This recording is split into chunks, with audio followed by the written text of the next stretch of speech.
Hello. Well, it's time for the predictions for 2022 for quarter three for Tesla. So here we are. The first thing is going to be the numbers and predictions for Tesla Energy for both delivery numbers and such. Um, so the estimated numbers that came out are the following here: 18,000 and change for the S and X, 325 for the Model 3 and Y, for a total of 343, almost 344 total. Um, the Shanghai numbers came out this yesterday for September, which was 83,000. We already knew August and July at 32 and 76. Tesla Energy, what I'm looking at and what I'm doing now for this quarter, just so we can have so I can have a better idea what's going to happen, is, and so I know which way I should go for future cases, is I'm coming up with three forms of predictions. So the first one is a bear prediction, second one is going to be a neutral prediction, and finally the bull prediction. Each of these is going to be different depending upon it, and what I plan on doing is doing this for a couple quarters, probably going to do it for quarter four as well, and then I'll start deciding, okay, which model makes most sense going forward. I'm hoping that'll be enough. So the plan here at this stage is to provide that information in the instance. So for solar, I'm looking at 81 megawatts, 114 megawatts, and 121 megawatts, respectively, for both bear, neutral, and bull.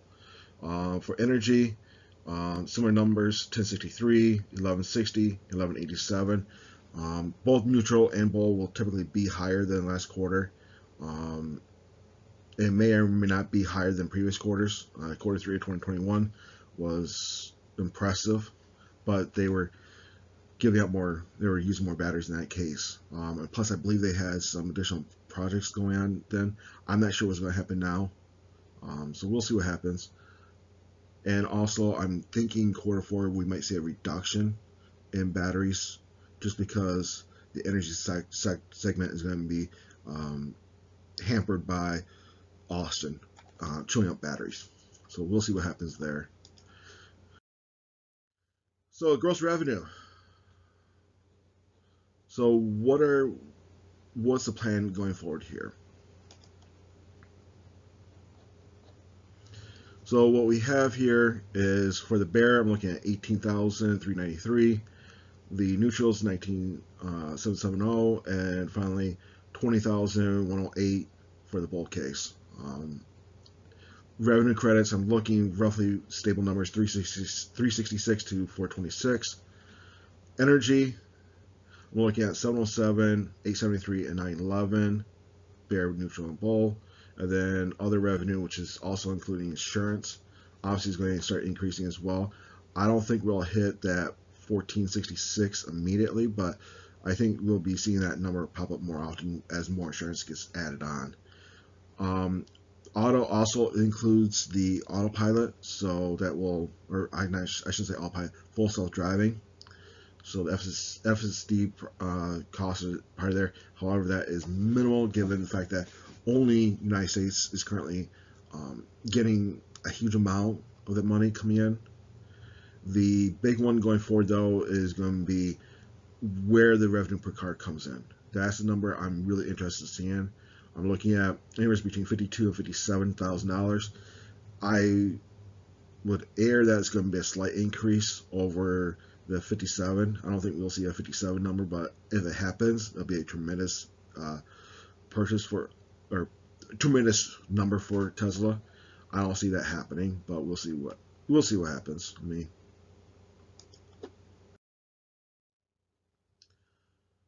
so the next one is going to be the gross profit. So this is the number that a lot of people are looking at. Okay, what's Tesla's going to have going forward? The thought process, what I've been hearing the rumbles, is the percentage of cost per car is going to be about 75%, is what I'm hearing. There are some numbers that are rumbling that Wall Street's predicting about 75%. I honestly think it's still going to stay below that number.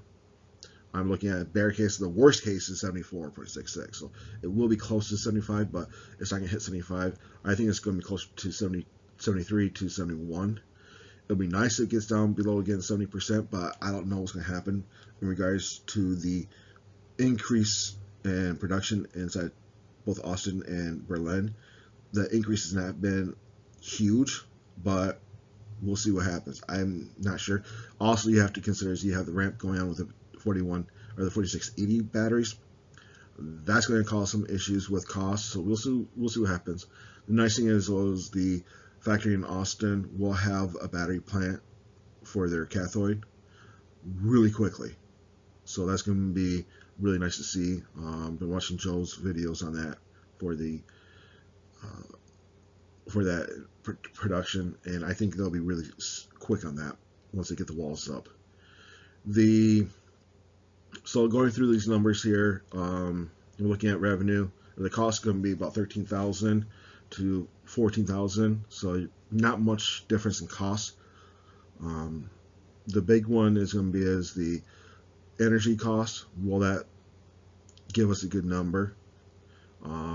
It's been roughly running around 100% of the same cost, same thing with other revenue. But if they can reduce on those cost numbers, and if the maintenance fee that they've been charging the newest megapacks, if that number is free cash flow, that's going to give them a lot more money going forward with energy. But we'll see what happens. That's going to reduce on their cost, hopefully. But they have to get more megapacks installed, which is why they built the plant in California to do such. So we'll see what happens. But in the end, looking at between 5,000 to 6,500 for gross profit, which I think is a pretty good number. And these are in millions, obviously. So talking $6.5 billion for gross profit. The next one is going to be operating income. So this is after you take away all the fixed costs. And this is what's really driving Tesla. Their fixed costs have not increased. I do have a caveat with this one is I did not base that $142 million charge that they did in regards to the layoffs for the what is quickly known as white collar workers. The blue collars they didn't lose any staff for, but the white collars did lose some staff on that regard. But in the end, what you're looking at is R&D. I'm looking at roughly running in line to what they've been doing. I don't see R&D increasing all that much. It's going to have to start increasing in the future for the next model of vehicles that they're going to be putting out, but that's going to depend upon that's going to depend upon what they're going to do. I have no idea. Nobody knows what they're going to do. They're trying to reduce down as much cost as possible with not having multiple models, so it does give them some benefit there. Their SG&A, as I said, I did have the caveat there regarding the $142 million charge. As a result, it's been bouncing up and down depending upon what's been happening. You still have that $500 million charge sitting out there for quarter four for last year because of Elon's taxes that Tesla had to pay. So you do have that. It looks like they did not get the opportunity to write off part of the tax bill on the basis of the stock that he purchased from Tesla. So there's that outstanding charge, which I did not expect to see. But overall, you're looking at between 110 or 1.1 billion to 950 million dollars. So it's going to be, I think it's pretty accurate to what it'll be. So that gives you operating income. So basically, what they're going to take home is between 3 billion and 4.5 billion. So not a bad number. I think that's going to give Wall Street some nice numbers there. Even if it's a 3 billion number, as my bear case, that's going to be better than almost anything they've been doing in the past outside quarter one of this past year. And you have to remember part of that was to do with an increase in the accounting for previous quarter's auto credits or the ZEV credits, so you do have that going forward.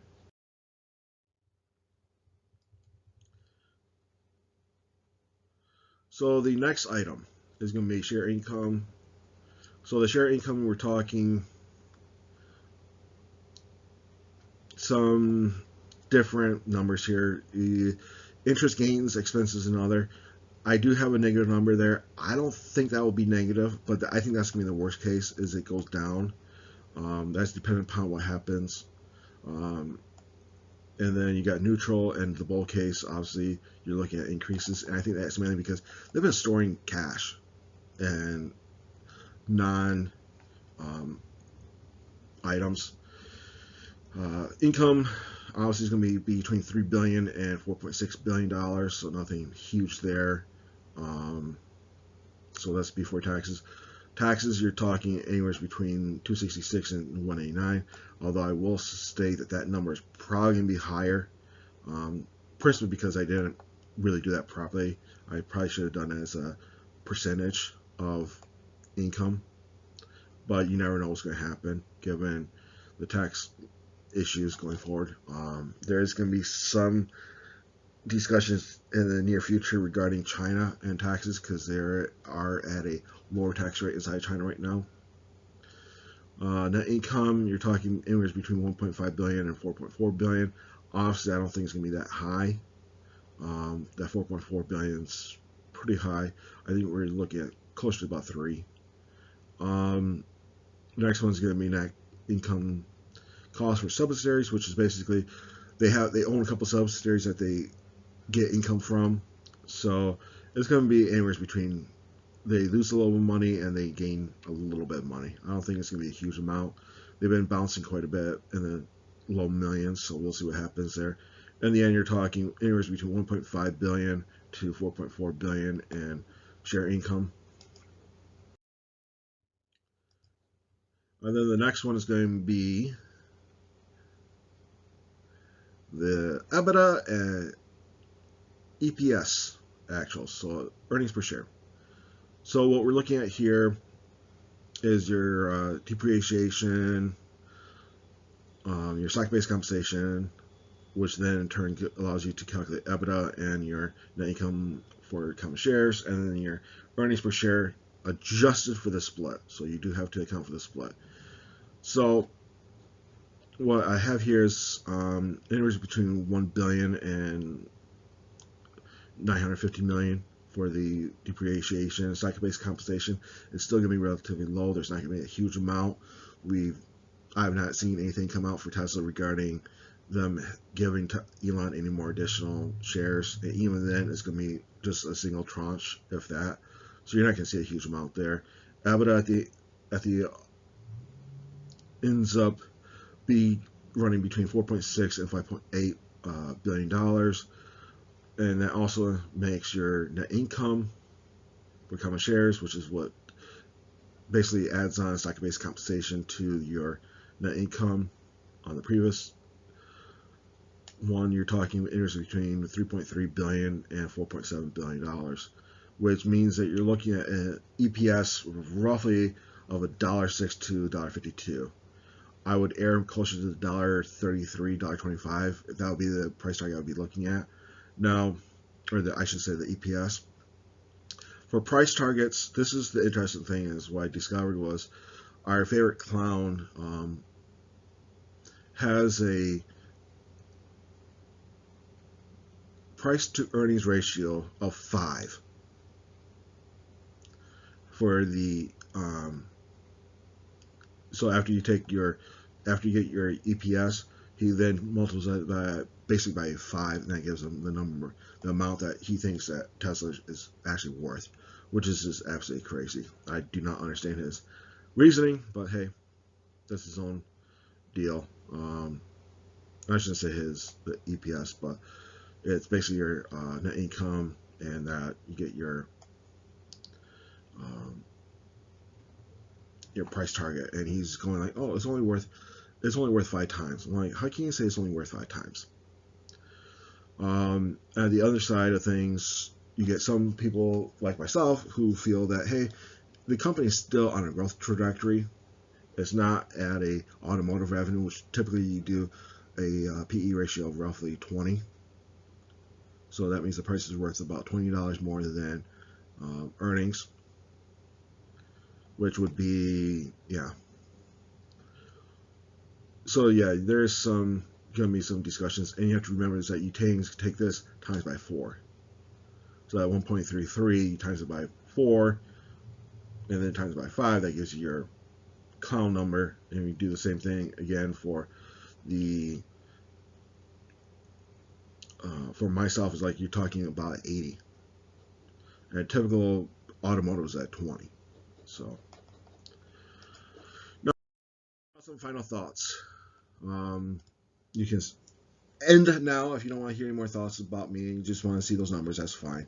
So the final thoughts here: dividends versus share buybacks. There's some talk on the Tesla community about like, oh, Tesla should do some share buybacks to increase their profit or increase the share price. That makes no sense to me. Yes, having 3 billion shares outstanding is quite a bit. It's one of the most amount of shares available out there for a company. However, I don't feel that is a bad thing for Tesla at this stage. And for them to actually make it worthwhile, they would have to buy back, I would say, at least 1 billion shares. And at the current prices, they don't have that amount of cash flow to buy 1 billion shares. It's just not going to happen. You really need to cut down the number of shares outstanding for it to really make a big difference. If you look at Apple back in the after 2008, they did a large amount of share buybacks. They cut back their amount by quite a number. I don't see Tesla doing that. They don't have the cash flow at this stage. And the other thing is that they're still ramping, unlike Apple, which had the market share already. And like, okay, well, we have nothing more to do with this money. Well, let's buy some shares. They also implemented dividends, which I think is a better solution. If you want to see an increase in share price and you really don't want to be spending a lot of money, give out dividends. It doesn't have to be a lot initially. They can do a penny a share. That's $3 billion that they can give out. Or not $3 billion, that's $30 million roughly. Or yeah, $30 million. They can give out $30 million easily enough, and then they can slowly ramp it up. If they want to do $1 share, I'll be really shocked if they do that. They don't have the cash flow for that. They really need to really focus on other things, which is going to the new factories. New factories, they need to announce new factories shortly, because otherwise they're not going to have the vehicle production capability long term. We already know how long it takes them to build a factory. Without new factories announced, they're going to have a hard time building more or getting their production rate going much higher in a couple of years. They just won't have the capability to do 50% ramps. So factory ramps, we know that it's going to take time to get the factory ramp in place. So that's why I really think they need to really focus on announcing new factories. They need to get the factories going. And then credit ratings. Now I know there's been some discussion about why is Tesla not an investment grade for their debt. Well, they don't offer debt, obviously. They don't put out debt. They've been buying back all their debt. There's very little debt left. So obviously the credit ratings are not going like, well, you guys aren't offering debt, so why should we even be rating you? So there's going to be some discussion in that regard. But S&P did put their credit rating up one notch at least, so that they're in the investment grade now. Moody's has not changed it yet. That will probably change after they do the next after the Q3 numbers, just because of the future project that they've announced, which is the Semi, is now in production. So deliveries will be happening in December, which is great for Tesla. That'll give them a little extra cash and diversify them just a touch. Semis are not a huge segment for the automotive industry. It's minimal for me. I don't consider it a huge deal. It's nice to have, versus a requirement. They need to get the Cybertruck up and running, and that's what we're waiting on for IDRA to actually deliver the casting machine to Austin. That's what we're waiting on. Once that gets delivered and it's up and operational, then we can actually start saying, okay, Tesla's now going to be rolling. But until they can get the pickup truck, they don't have a shot right now. So we'll see what happens. I'm not going to hold my breath, but I'm hoping they can start doing small production runs in Q1, and then going forward they can get something going going forward. I was hoping it would be this quarter, but doesn't look like it's going to happen this quarter. I think it's going to be Q1 now. Maybe going to Q2. I hope not, but I'm hoping they can at least get some idea what's going to happen. But it depends upon getting their production lines up and operational. So that's where we're at. If you have any thoughts, put them in the discussions below. If you think I'm completely off my wall on some of my numbers, let me know as well. I'm more than welcome to it. So have a great night. Bye.